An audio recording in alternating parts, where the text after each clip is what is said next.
Kaya nga ang topic natin ngayon, God's way is the best.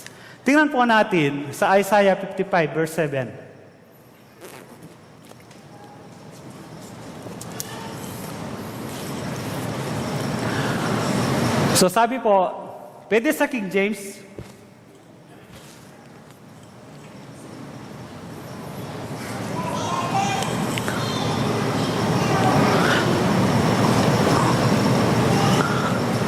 let the weak forsake his way, and the unrighteous man his thoughts.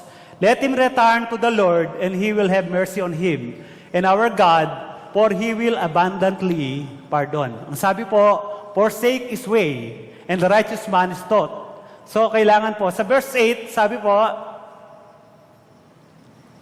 verse 8, for my thoughts are not your thoughts, nor are your ways are not my ways. So kailangan po, ang daan ng Panginoon, ang siya pong ating tangkilikin sa ating mga buhay. Sapagkat po, higit na maganda kung tatahak tayo doon sa daan ng Panginoon kaysa sa kagustuhan natin. Kuminsan napakaganda ng plano natin, napakaganda ng layunin natin, pero higit na maganda ang layunin ng Panginoon sa ating mga buhay. Higit na mataas ang pag-iisip ng Panginoon. Sabi nga, ang karunungan ng sanlibutan ito ay kamangmangan lamang sa Diyos.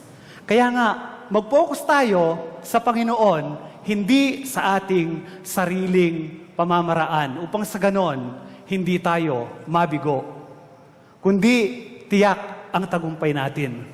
Bakit po kailangan na mabuhay tayo sa daan ng Panginoon? Dito po sa Romans chapter 8 verse 6, magre-review po tayo. Palagi lang po nating naririnig ang mga talatang ito.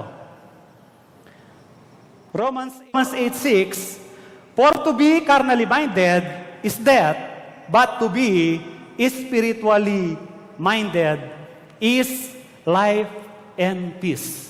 Kapag po sinabing carnally minded, yun po ang ating human way. Pag sinabing spiritually minded, yun ang God's way.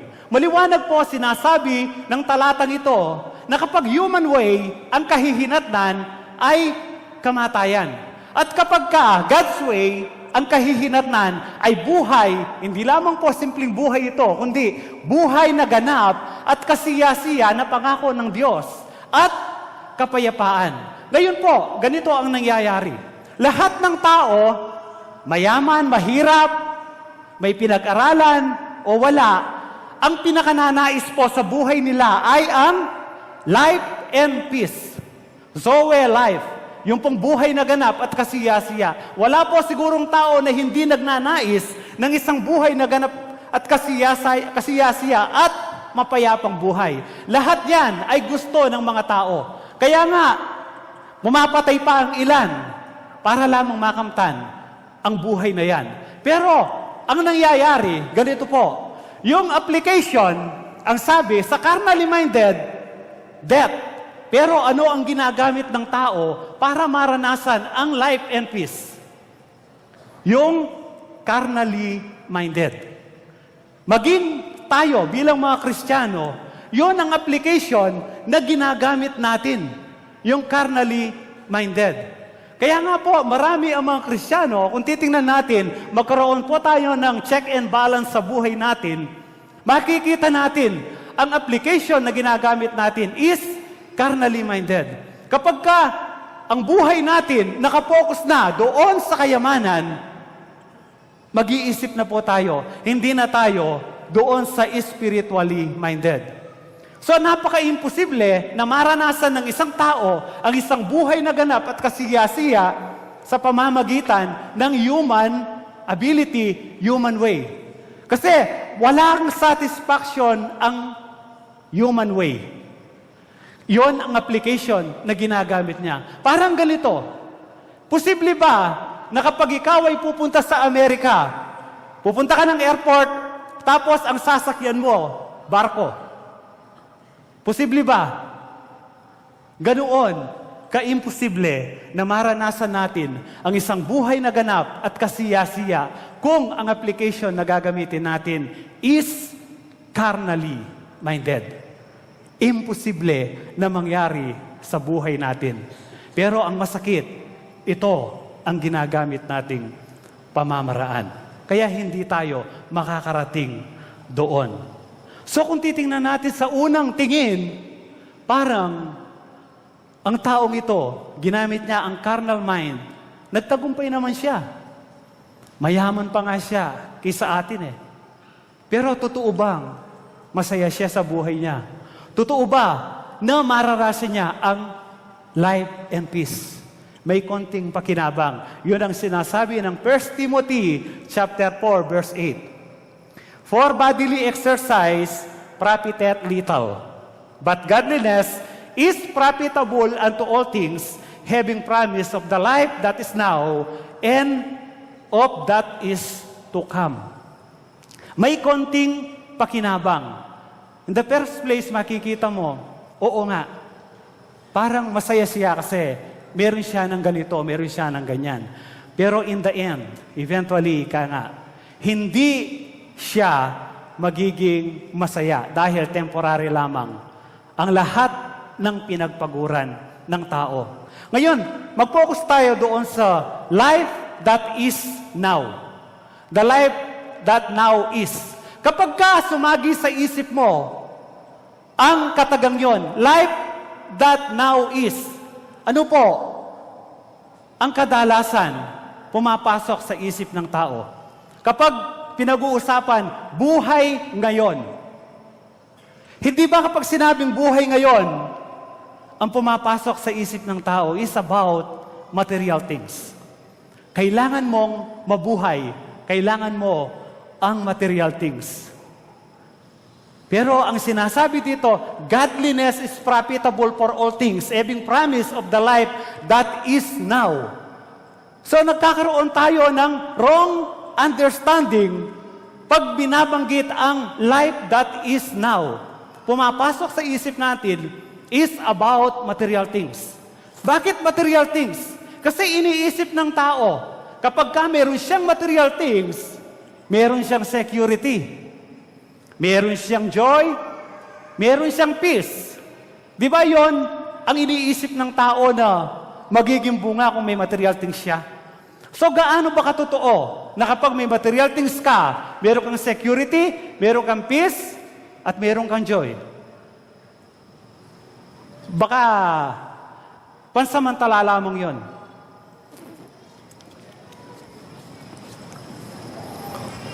Kaya nga si Juan de la Cruz, di ba, nagtsatsaga siyang pumila doon sa Lotto outlet. Bakit? Para sa material things. Kasi alam niya, nasa isip niya, kapag ka mayroon na ako ng ganito, secured na ako, masaya na ako, mapayapa na ako. So tingnan natin, tumama siya. Mapayapa ba siya? Sa palagay natin, mapayapa ba siya? Hindi. Doon nga sa mga kamag-anak niya, dumami yung kamag-anak niya, nung tumawa siya, wala na siyang kapayapaan eh. Araw-araw, pinupuntahan na siya. Meron ba siyang joy? Nung una, meron siyang joy. Pero, yung joy na yon napalitan ng takot. Ngayon, meron ba siyang security? Meron. May security siya. Nung tumama siya sa Lotto, una, nagkaroon siya ng security camera sa bahay niya dahil takot siya.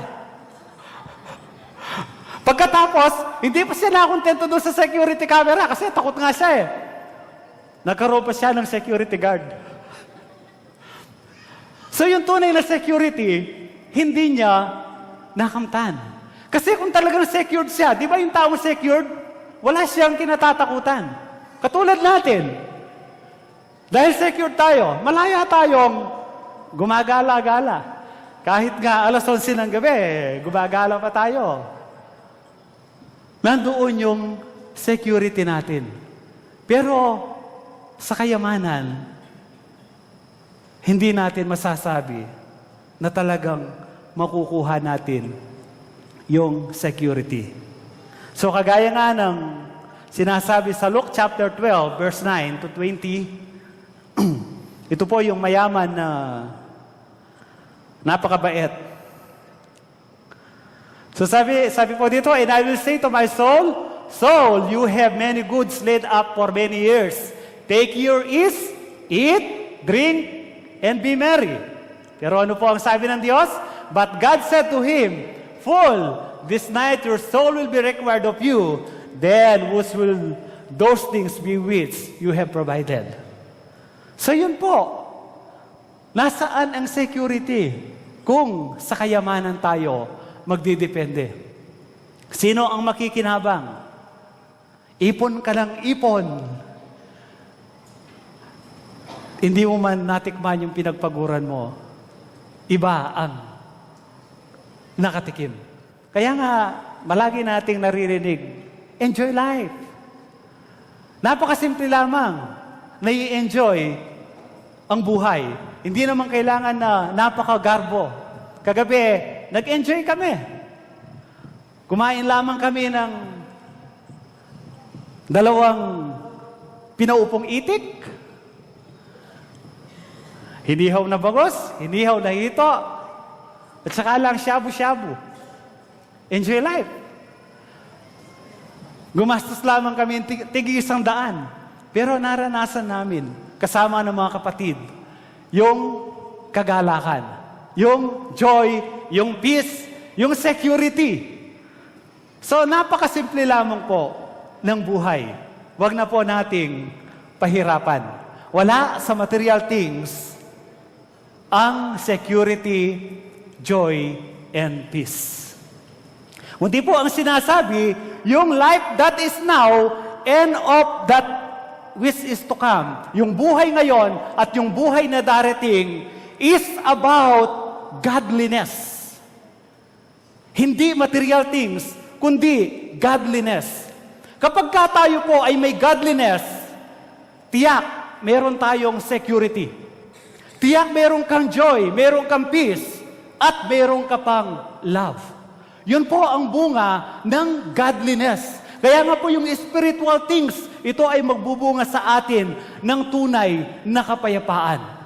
Kapag ka ang isang tao ay may kabanalan, may godliness, nandoon yung contentment sa kanyang buhay. Secured siya, mapayapa siya, masaya siya. Ngayon, ang isang taong secured, meron na ba kayong nakitang taong secured, masaya, payapa, na hindi kumakain sa isang araw? Meron bang ganon? Secured ako dahil kay Lord. Tapos, isang beses lamang siya kumakain sa isang araw dahil wala siyang makain. Hindi mangyayari yon.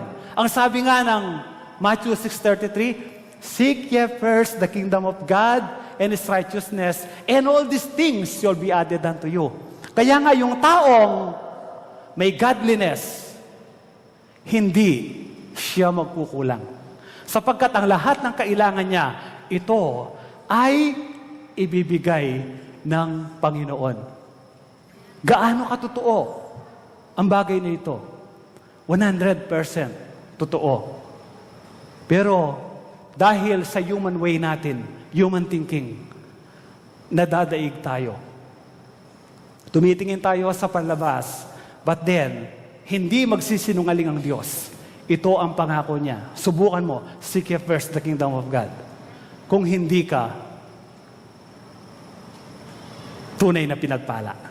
Ikaw ay tunay na pinagpala. Tingnan natin sa Luke chapter 1, verse 28.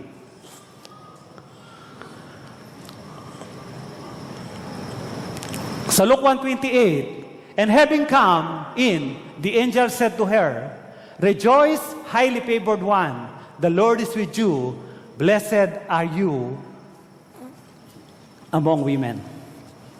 So ito po, ang sabi ng angel kay Maria. Sabi po niya, si Maria, kung titingnan po natin, materially, hindi po sila mayaman. Pero ano ang sabi ng salita ng Diyos? Blessed are you among women. Higit kang pinagpala sa lahat ng mga babae. Bakit po? Because the Lord is with you. Wala sa material things ang tunay na pagpapala. Nasasabihin natin, mayroon akong ganito, pinagpala ako. Hindi po yon ang tunay na pagpapala na galing sa Diyos. Kundi ang pagpapalang galing sa Diyos, ito ay may kalakip na joy, security, love, and peace. Titingnan natin yung PDAP scam ngayon. Masaya ba si Bong Revilla? Masaya ba si Jinggoy? Masaya si Enrile? Si Napoles? Hindi. Isang araw pa lamang, doon sa selda, hirap na. Kasi hindi yon ang nakasanayan nilang buhay. Anong kwenta ng kayamanan kung ganito ang magiging kahihinatnan? Kaya nga po, napakahalaga sa buhay natin ang kabanalan, ang godliness. Ito po ay may pangako sa buhay na ito at sa darating. Material things, maaaring may pangako sa buhay na ito, pero sa darating, wala. Pero yung godliness, kumpleto siya.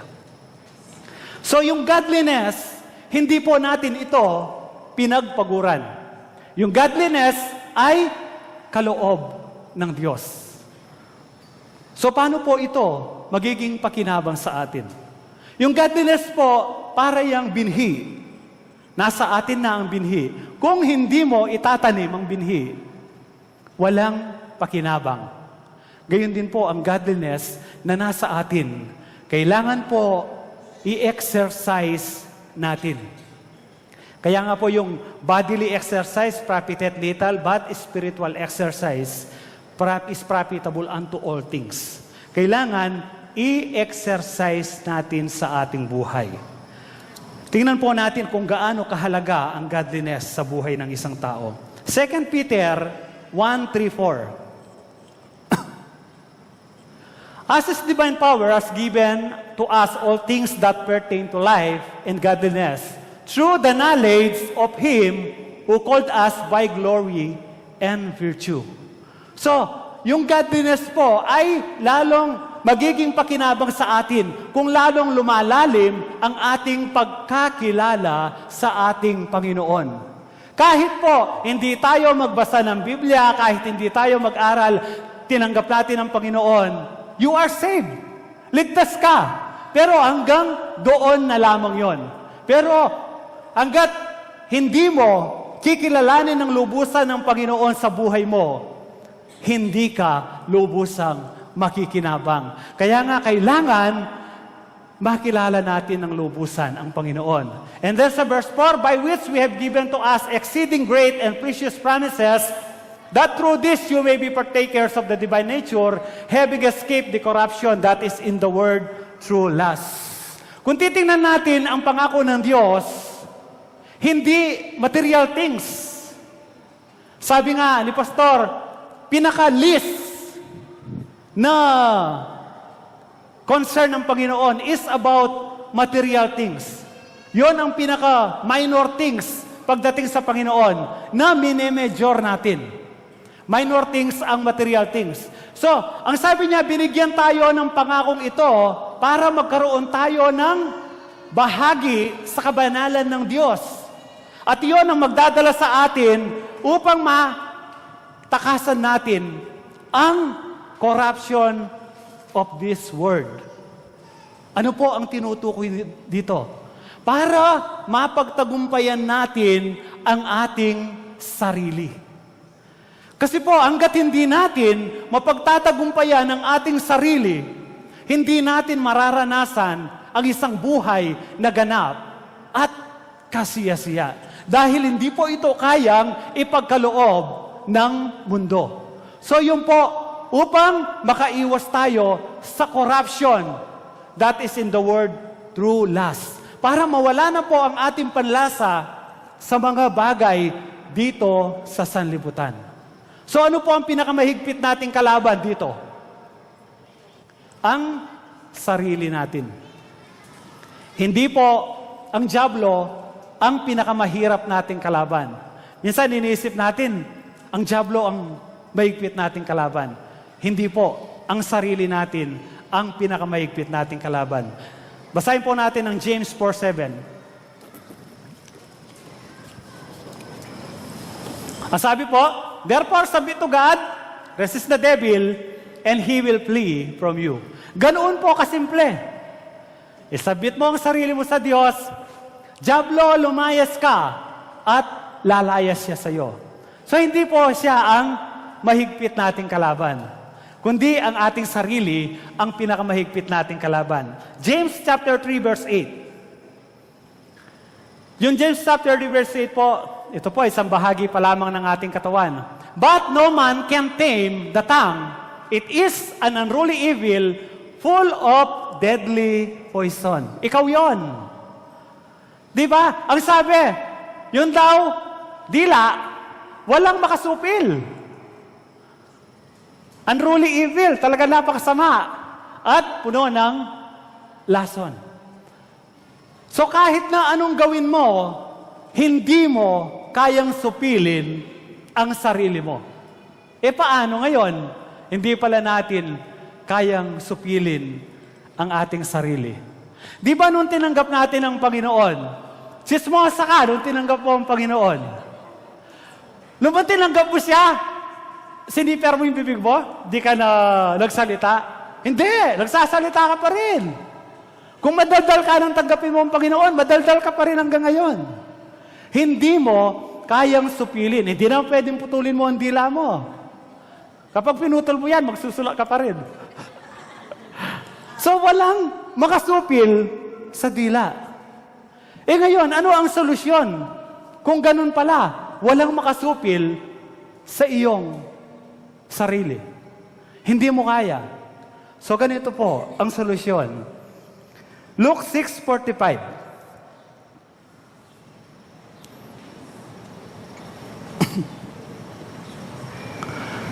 Ito po sa Luke 6:45. A good man out of the good treasure of his heart brings forth good. And an evil man out of the evil treasure of his heart brings forth evil. For of the abundance of the heart, his mouth speaks. So walang makasupil sa dila. Ngayon, chismosa ka. Walang makasupil sa'yo. Eh, ipasok mo ngayon sa puso mo yung mabuti.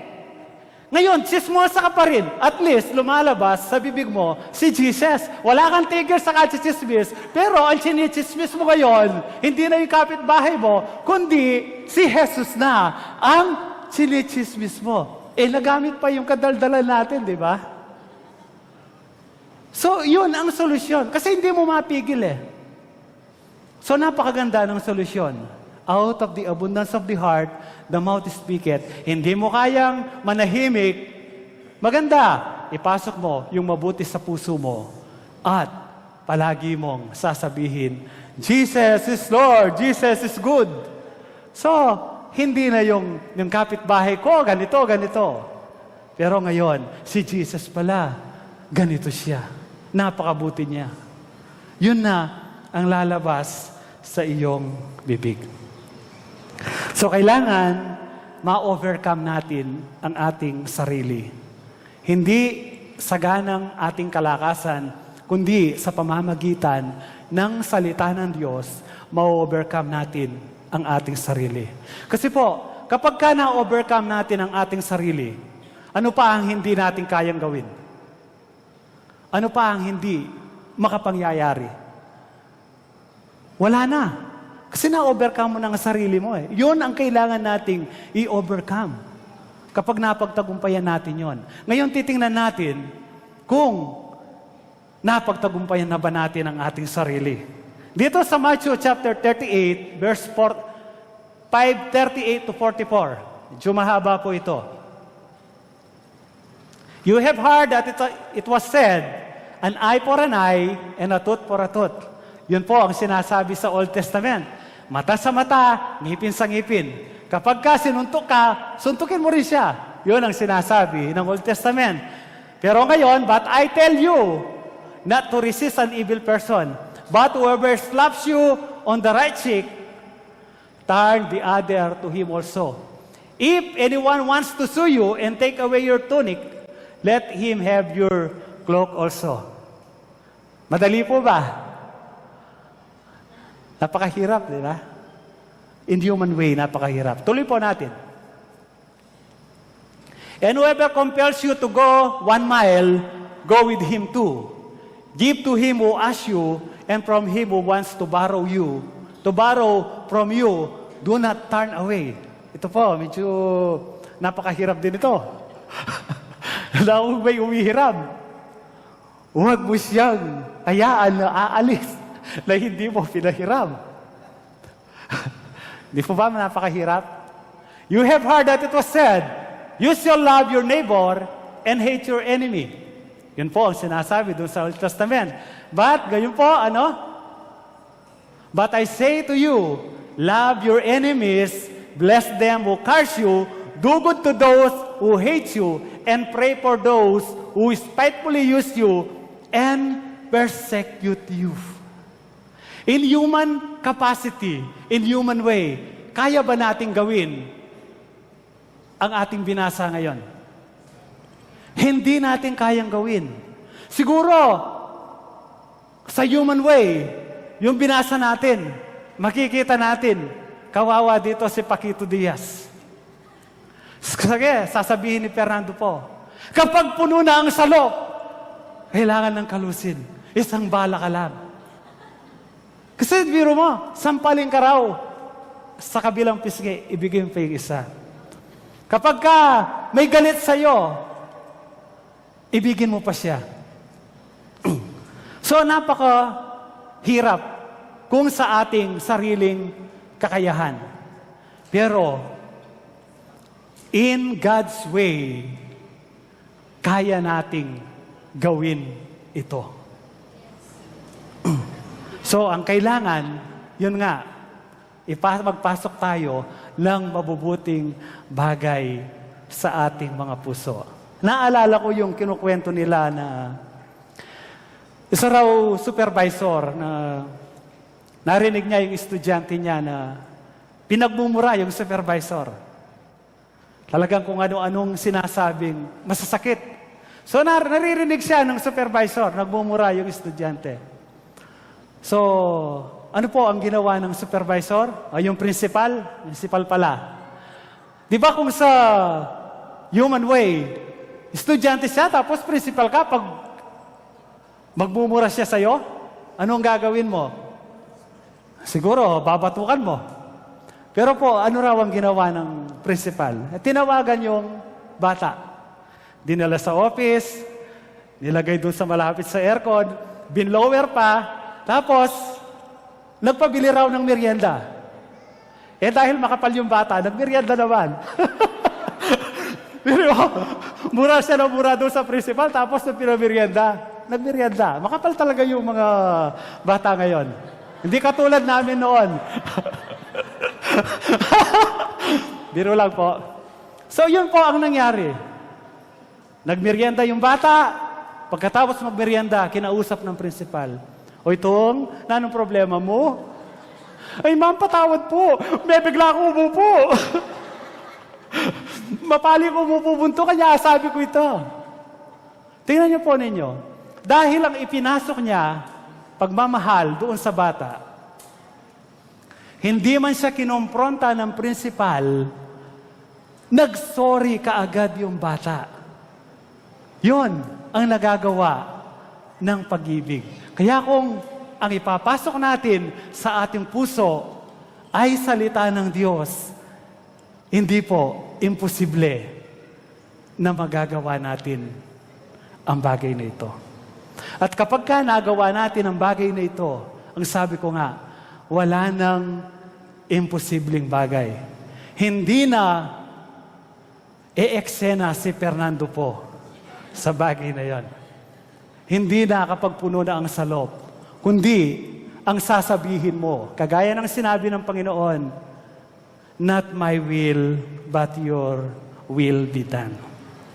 Masasabi natin yon, na hindi ang kalooban ko. Kasi kung ang kalooban mo 100%, hindi mo magagawa to. Pero kapag ang kalooban ng Panginoon ang nangyari sa buhay mo, mangyayari ang bagay na ito. At kapag nangyari ang bagay na ito, ang sabi ko nga, wala nang imposible na hindi mangyayari sa buhay natin. Yon ang sinasabi ng John chapter 14 verse 12. Most assuredly, I say to you, he who believes in me, the works that I do, he will do also. And greater works than these will he do, because I go to my Father. Ang nagiging dahilan kung bakit hindi natin nagagawa ang bagay na ito at higit pa doon sa ginawa ng Panginoon ang ating nagagawa dahil tinitingnan natin ang ating sarili. Kasi kapag tiningnan mo ang sarili mo, magkakaroon ka ng doubt. Pero ang sabi dito po, walang sinasabi patungkol sa ating sarili, kundi ang sinasabi, if you believe in me. Kaya nga yung previous na binasa natin, kung wala kang paniniwala sa Diyos, hindi mo magagawa ang bagay na yon. Kaya nga, ito, kumbaga, sa subject, prerequisite. Kapag napagtagumpayan mo ang sarili mo, magagawa mo ang bagay na ito. At ang sabi ng Philippians 4:13, I can do all things through Christ who strengthens me. Magagawa natin ang lahat ng bagay. Nabanggit ko kanina si Pedro. Si Pedro na atapang tao. Nung una, sarili niya ang pinaiiral niya. Pero nung bandang huli, 180 degrees turn na siya sa Panginoon.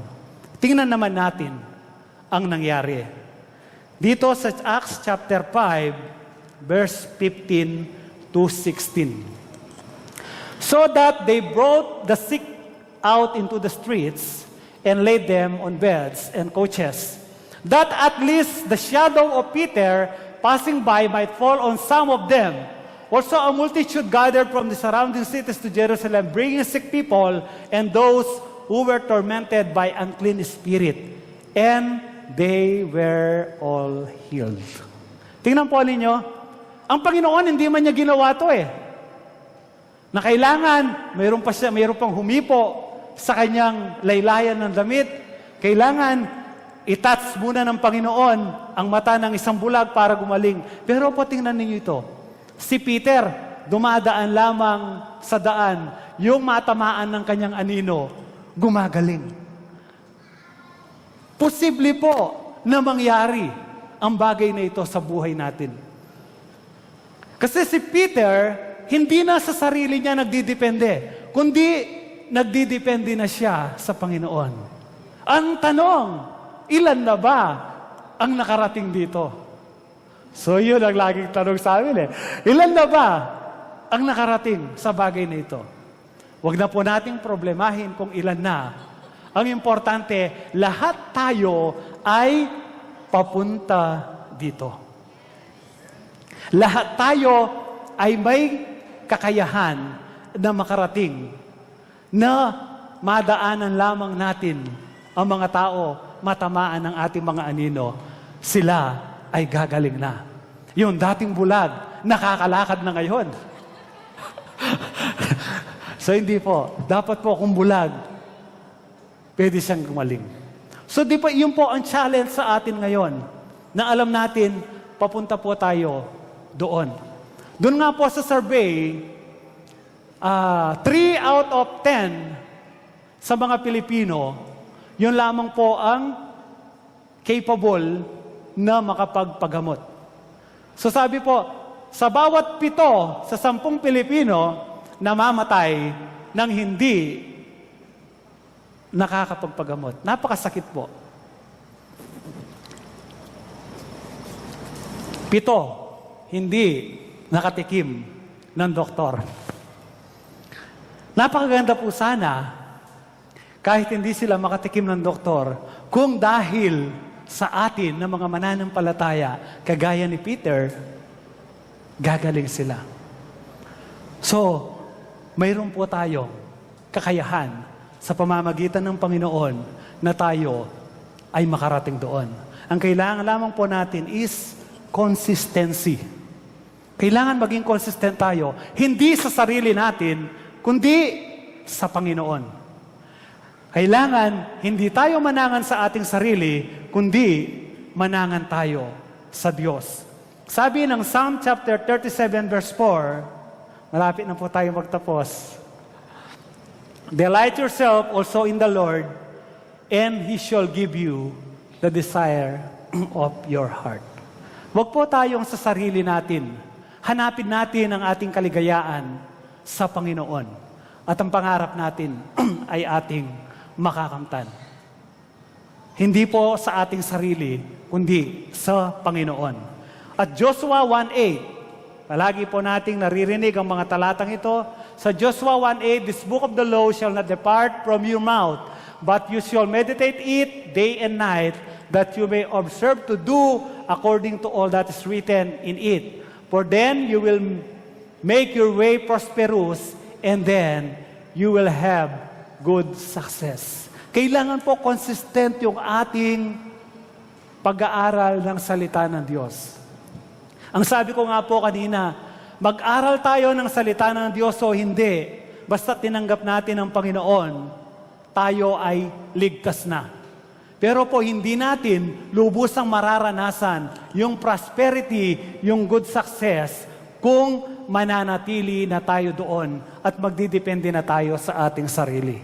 Ligtas nga tayo, sabi nga ng salita ng Diyos, ligtas kayo, pero parang dumaan kayo sa apoy. Lahat nasunog. Kaya nga pagdating natin sa langit, wala tayong bahay. Agrabyado tayo. So kailangan mag-meditate tayo ng salita ng Diyos. Huwag tayong manangan sa ating sariling lakas. And then sa Isaiah chapter 40, verse 30 to 31, even the youths shall faint and be weary, and the young men shall utterly fall, but those who wait on the Lord shall renew their strength. They shall mount up with wings like eagles. They shall run and not be weary. They shall walk and not faint. Kaya nga po, hindi tayo magtatagumpay kung magdidepende tayo sa ating mga sarili. Ang sabi nga, kahit ang mga kabataan, napapagod pa rin sila. Matatalo pa rin sila. Pero yung nagtitiwala, naghihintay sa Panginoon, lilipad yan ng lilipad. Hindi siya mapapagod. Kahit na gaano kalayo ang takbuhin, ang sabi nga ni Paul, lahat tayo ay tumatakbo. Gaano man kalayo, gaano man kahigpit ang labanan, ang ating tatahakin, kapag ka ang lakas natin ay galing sa Panginoon, hindi tayo titigil, hindi tayo magagapi, tiyak ang ating tagumpay. So kung titingnan natin, wala sa sarili. And then, last, oras na rin, tamang-tama lang. Dito sa Hebrew chapter 12, verse 2, looking unto Jesus, the author and finisher of our faith, who for the joy that was set before him endured the cross, despising the shame, and has sat down at the right hand of the throne of God. So wag po tayong tumingin sa ating sarili, sa ating lakas. Ang palagi nating tingnan ay ang Panginoon na nagpapasakdal ng ating pananampalataya. Kung paano ang Panginoon ay napagtagumpayin niya ang lahat at ngayon ay nakaupo siya doon sa trono ng Diyos, gayon din po tayo. Tayo ay magtatagumpay kung patuloy tayong titingin kay Jesus, tayo ay kasamang uupo doon sa kanyang kaharian. So, in God's way, we are all capable beyond our limitations.